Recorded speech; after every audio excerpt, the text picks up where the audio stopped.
Doctor Baba Saheb Ambedkar का आखिरी सार्वजनिक कार्यक्रम राज्यसभा की कार्यवाही में शिरकत करने का था। नवंबर के आखिरी 3 हफ्तों के दौरान बाबा साहेब दिल्ली से बाहर थे। 12 नवंबर को वो पटना होते हुए काठमांडू के लिए रवाना हुए थे। 14 नवंबर को काठमांडू में विश्व धर्म संसद का आयोजन हुआ था।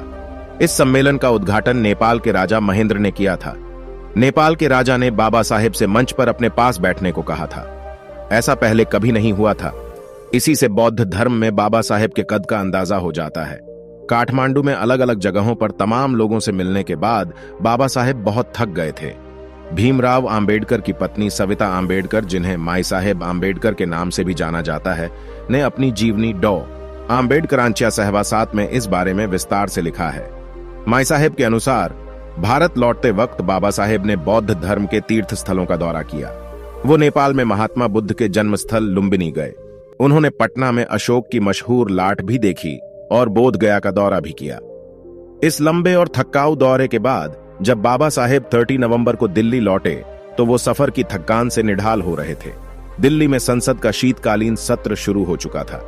हालांकि अपनी खराब सेहत के कारण बाबा साहेब इस सत्र में हिस्सा नहीं ले पा रहे थे।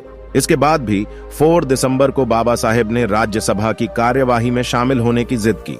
बाबा साहेब के साथ डॉक्टर मालवंकर भी थे। उन्होंने बाबा साहेब की सेहत जांची और कहा कि अगर बाबा साहेब संसद की कार्यवाही में शामिल होने चाहते हैं तो उन्हें कोई ऐतराज नहीं।